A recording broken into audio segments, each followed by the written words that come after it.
Bonjour et bienvenue sur ma chaîne Cynthia Coaching.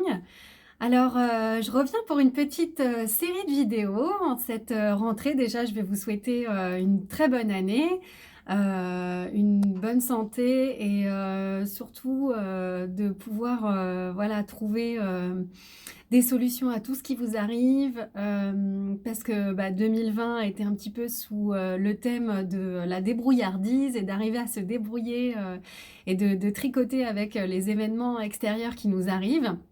Et je vous souhaite vraiment pour 2021 d'arriver en toute sérénité à trouver des solutions qui vous conviennent dans toutes les situations que la vie va vous proposer, que ce soit d'un point de vue professionnel ou personnel. Je remets un petit peu les cheveux en l'air là qui traînent. Donc vraiment, je vous souhaite à tous une très belle santé parce que quand on a la santé physique et mentale, je parle vraiment d'une santé physique et mentale, à mon sens, les deux sont très importants et je les distingue dans ma vision à moi, dans ma perception. Et donc, je vous souhaite vraiment d'avoir une belle une bonne santé mentale et physique, ce qui vous permettra encore, à mon sens, hein, de mon avis, de pouvoir trouver des solutions face à toutes les situations que la vie vous apportera. Donc voilà, ça c'est déjà une chose de vous souhaiter une bonne année avec ces deux choses-là qui me paraissent importantes. Voilà. Donc ensuite, donc, comme je vous le disais, je reviens pour une série de vidéos. Là, j'ai eu cette idée, je ne sais pas si ça vous plaira sur ma chaîne, de faire donc une petite série sur les émotions. Et donc d'aborder avec vous, alors j'ai pris quelques notes et je m'appuie sur différentes lectures comme d'habitude, hein. Donc de faire le point, de faire un tour d'horizon sur les différentes principales émotions qui nous animent, et de voir un peu ce qu'elles peuvent nous apporter et comment pas spécialement les gérer, mais comment les accueillir en fait, et comment faire une fois qu'elles sont présentes. Et selon moi, en fait, il y a vraiment celles qui arrivent comme ça pour nous alerter sur une situation, un besoin qui n'est pas assouvi, ou une valeur qui est un peu chahutée chez nous. Et puis, il y a celles qu'on a envie de vivre, qu'on a envie de mettre en place et qu'on va aller chercher. Donc vraiment, moi, dans mon monde à moi, dans ce que j'ai compris de mon mode de fonctionnement, et c'est ce que je vous partage sur cette chaîne, je ne dis pas que je détiens la vérité, encore une fois, je le répète. J'ai constaté pour moi-même qu'il y avait donc deux types d'émotions. Les émotions qui nous arrivent en fonction des aléas qu'on traverse dans la vie. Et donc, ces émotions sont vraiment là en warning, hein, pour nous informer, pour nous amener à comprendre certaines choses, surtout donc principalement qu'un besoin ou qu'une valeur n'est pas assouvie, n'est pas qu'elle est chahutée en fait, comme je vous disais. Par exemple, je sais pas, quelqu'un traverse pas dans les clous devant vous en ville, et ça vous énerve. Qu'est-ce que cet énervement veut dire? Est-ce que c'est vraiment la personne qui est énervante à traverser en dehors des clous? Est-ce que c'est cette personne-là? Est-ce que vous pouvez lui en vouloir à cette personne? Ou est-ce que c'est tout simplement cet énervement, c'est une alerte par rapport à l'action qui vient de se passer. La personne ne traverse pas dans les clous, elle se permet de ne pas traverser dans les clous, c'est ça qu'on pourrait penser. Moi, c'est la première pensée qui me viendrait.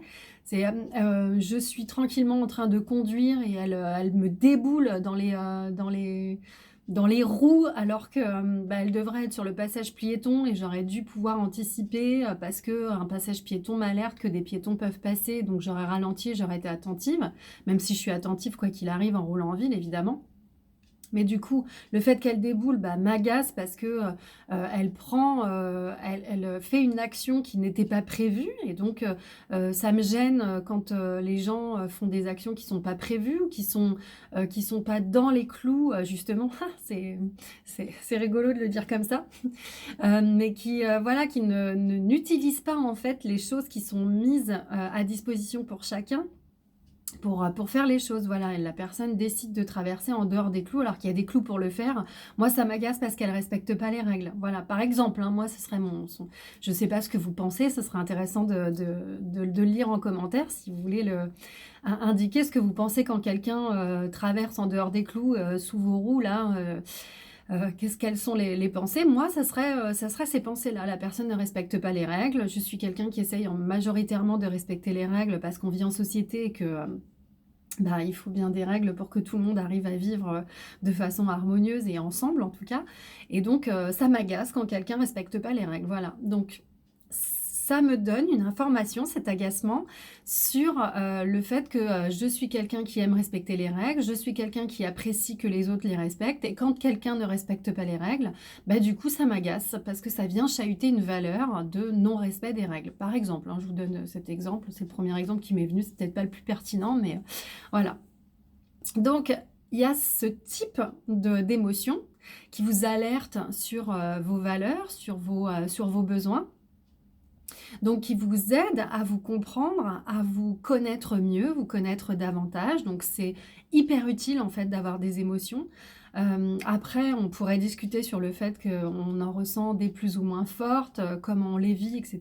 Ben, ça, c'est aussi une façon c'est aussi tout un travail de développement personnel, mais c'est pas vraiment le propos pur et dur là dans ce que j'explique. Et puis, il y a toute cette catégorie d'émotions qu'on pourrait aller chercher.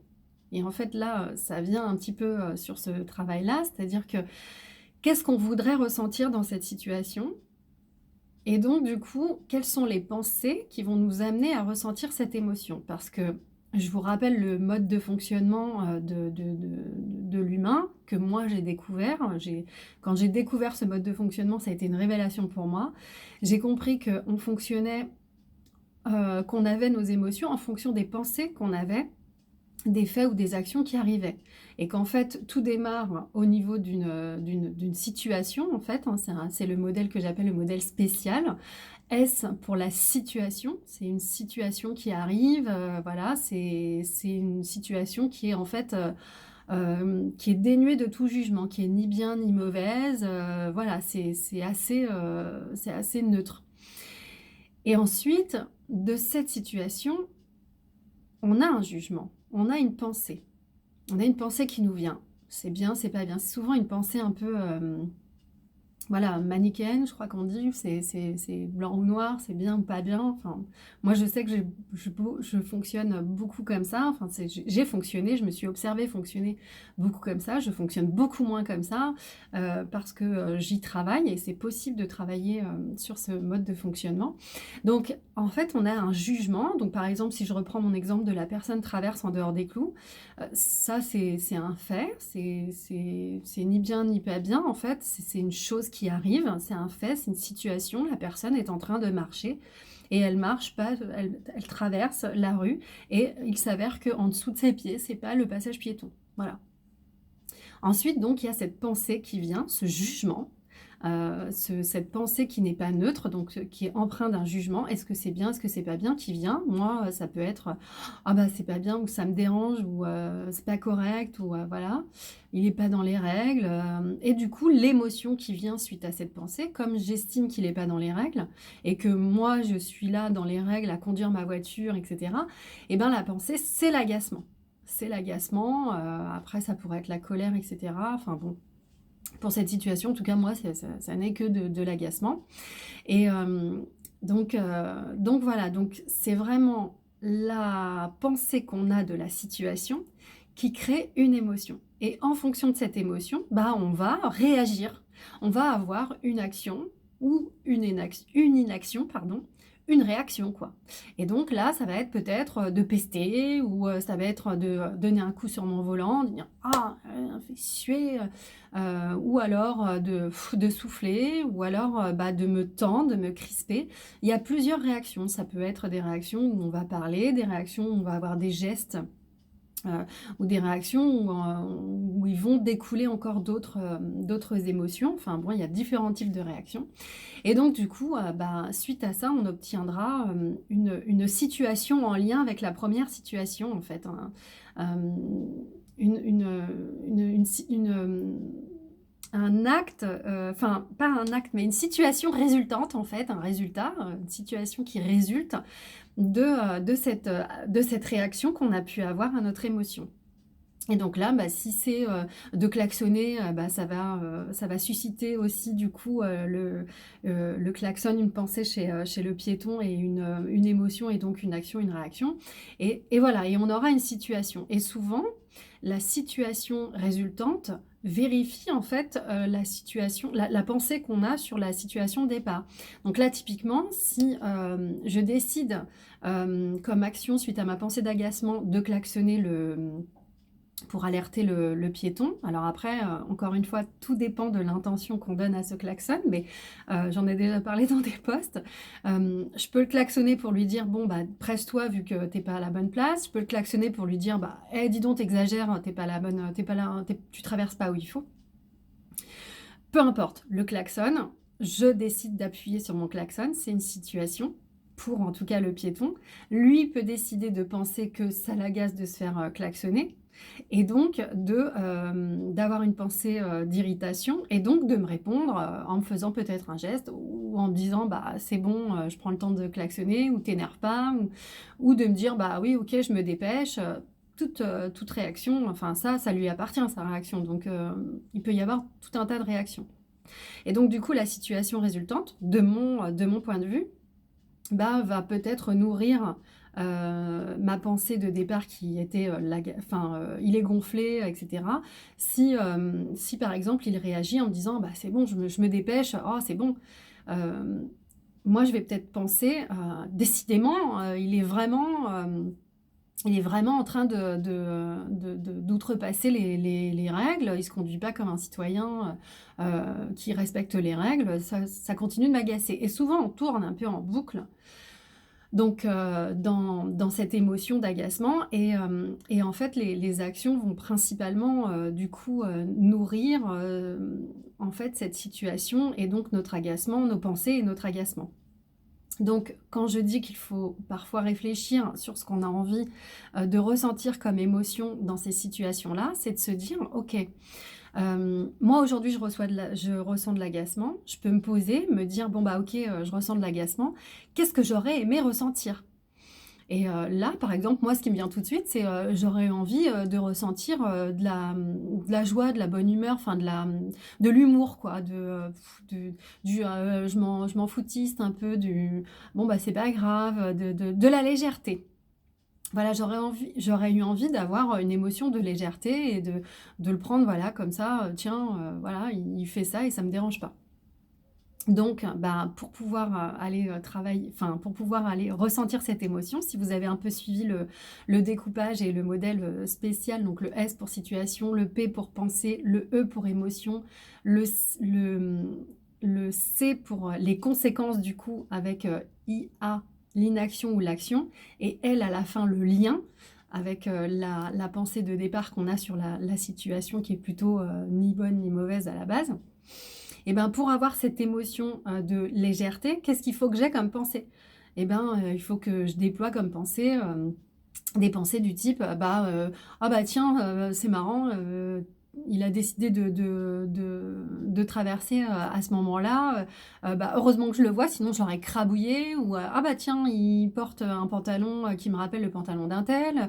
Ah bah tiens, il doit être pressé, tiens, on peut imaginer, je pourrais imaginer, bah, pourquoi il a fait ça? Est-ce qu'il est pressé? Ah bah tiens, il récupère sa voiture, il est mal garé. Ouh là là, vite, effectivement, il va peut-être, il risque de prendre une contravention parce qu'il est mal garé, Enfin bon, voilà, je pourrais avoir, des tas de pensées qui m'amèneraient à plutôt, prendre ça à la légère et du coup, heu, plutôt que d'avoir une action, de le klaxonner, bah, d'avoir une action de sourire et de lui sourire et que le résultat, ce soit que lui aussi me sourit, parce que, souvent quand on sourit à quelqu'un, l'autre, sourit et donc bah, voilà, c'est léger et je ressens, cette action, qui est, qui est de sourire et que la personne me sourit en retour, m'amène à une situation d'échange léger, de sourire avec, une autre personne et donc ça arrive ça m'amène à une situation résultante de légèreté et de, voilà, de quelque chose de plutôt, joyeux, léger et cetera.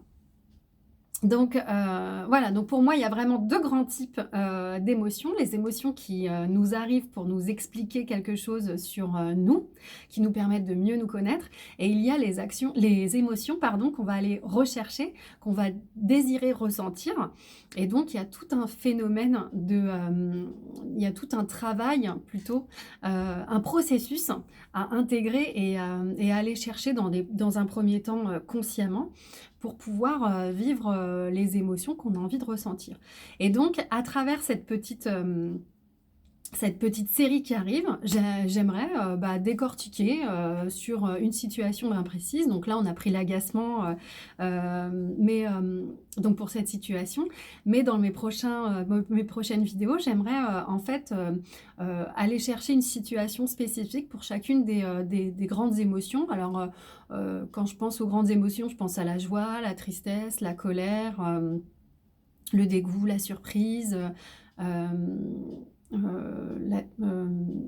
je les connais pas toutes par cœur, mais voilà donc hem, il peut y en avoir d'autres, il peut y avoir la honte, il peut y avoir l'excitation, le plaisir, la fierté, voilà parce que j'aimerais aborder des, grandes émotions agréables et des émotions, désagréables et pouvoir en discuter, discuter de chaque émotion et de comprendre dans quelle situation elles arrivent, qu'est-ce qu'elles peuvent nous faire comprendre.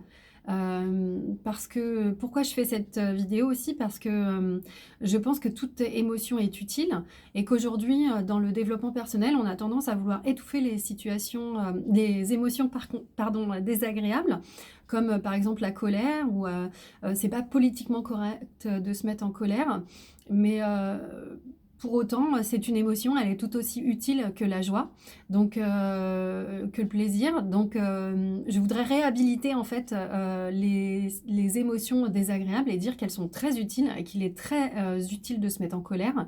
Après, tout dépend de comment, voilà, on exprime cette colère parce qu'effectivement dans l'expression de la colère, bah, il faut, rester, je dirais, dans les clous pour rester dans la même veine de notre exemple de tout à l'heure. En fait, il faut pouvoir rester dans ce qui est supportable par l'autre et dans ce qui est acceptable par la société à l'heure actuelle, faire avec, quand même notre environnement. Mais voilà, s'il arrive une situation qui nous met en colère, de vouloir à tout crin, éluder cette colère, je ne pense pas que ce soit une bonne chose et je vous en parlerai donc, au travers de ce que j'ai pu observer, sur moi-même et je pense qu'il est très utile, de vivre, et d'exprimer une colère et après, on peut quand même se demander ce qu'on veut vivre de la situation qui nous a, amené cette colère et de choisir de préférer vivre d'autres émotions. Mais ne pas négliger que cette colère, elle est arrivée pour nous apprendre quelque chose et qu'elle peut aussi servir, hem pour, dans notre communication, dans notre vie, dans nos choix, et cetera. On y reviendra en tout cas. Donc voilà, donc je suis ravie de commencer cette année avec vous et par cette petite série de vidéos donc qui sera comme je vous l'ai dit, certainement, entre 5 et 10 vidéos puisque je pense, voilà, que je déclinerai, sur, sur chaque émotion et que je pense qu'on ira on travaillera, enfin je parlerai de ces 5 à 10 émotions pour commencer l'année. Donc j'ai l'intention de faire une vidéo par semaine. Maintenant, moi sur cette chaîne, je suis pas spécialement enfin, je ne souhaite pas spécialement programmer de date, d'horaire, voilà, même si je sais que ça rassure et que c'est un petit côté doudou sur YouTube de pouvoir proposer tous les lundis à 10 h, on se retrouvera pour parler de ça. Moi, je n'ai pas envie de fonctionner comme ça, je le fais un peu au feeling. Je posterai comme ça vient, à peu près une vidéo par semaine. Par contre, j'aimerais à peu près respecter ce rythme parce que je trouve que c'est un bon rythme pour se retrouver, pour moi, avoir le temps de fournir un contenu de qualité qui vous plaira, de pouvoir répondre aussi à vos commentaires, et puis voilà, vous d'inclure ça dans d'autres visionnages, d'autres vidéos de d'autres youtubeurs. Et donc je trouve qu'aujourd'hui, ce rythme d'une vidéo par semaine est un bon rythme. C'est ce sur quoi je m'engage moi-même auprès de moi-même à fournir. Donc j'espère que je serai en mesure de respecter plus ou moins ce rythme. Et si c'est pas le cas, ce sera pas grave. Et donc voilà, je m'arrête sur cette vidéo explicative de ma petite série. Et je m'en vais vous tourner donc la vidéo suivante. Et donc commencer avec la première émotion que je veux aborder avec vous. Voilà. Donc je vous souhaite une agréable journée et je vous dis à bientôt dans la prochaine vidéo. Bye bye.